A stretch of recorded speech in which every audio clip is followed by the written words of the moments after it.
NBC Board Chairperson Sven Thieme says inadequate funding of the corporation has compromised the entity's ability to honor its statutory obligations, which risks the board to criminal, civil and governance liabilities. Thieme says if the funding level of the NBC cannot be improved, it would be prudent to rather liquidate it in accordance with the law. As the Board of Directors and Management, we have noted clearly indicated our concerns around the imprudent manner in which the unilateral reduction of the funding for the NBC was taken since 2015 without proper consultations whatsoever. We are furthermore of the view that the shareholder has failed to properly recapitalize NBC after many requests for intervention. Some of the austerity measures proposed include reducing broadcasting hours on NBC One from 7 in the morning to 9 in the evening. The English News Bulletin will only be aired at 2000 hours. 10 and 1 o'clock bulletins have been done away with.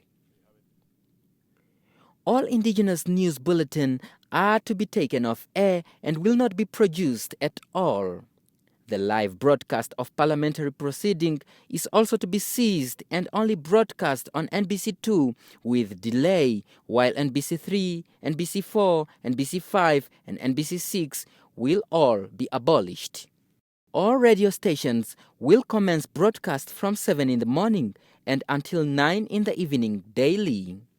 Domestic and international staff travels for news and events, as well as live broadcasts of national events, will also cease unless fully funded by the initiator.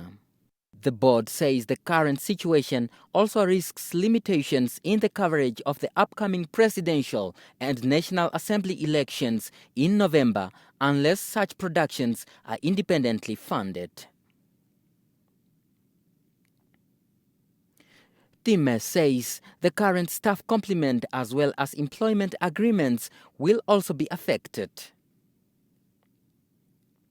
On his part, NBC's Director General Stanley Similo says the corporation has tried its best to keep the business afloat, including an audit compliance, cost cutting by 15%, as well as by reducing staff complement from 618 to 571.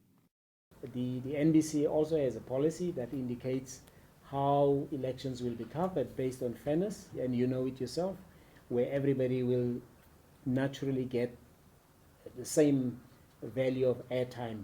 But what is coming out now here is most probably the scale at which the elections might be covered, given the current financial position that the NBC finds itself in. And I think that's the point that the board was driving home, is to say, if the funds that are to be expended remain as they are, these are the impacts that we'll be having.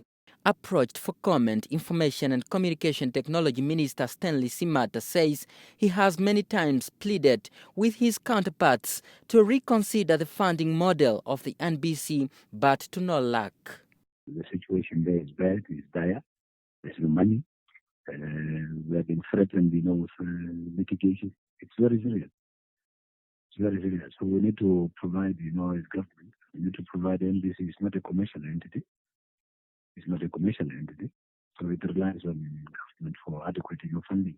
And at the moment, I have publicly said we are not funding the NBC optimally to allow it to execute its mandate. He says the decision taken by NBC is thus justifiable and it is regrettable that it is not in his power to avail the funds. Daniel Nadunya, NBC News, Windhoek.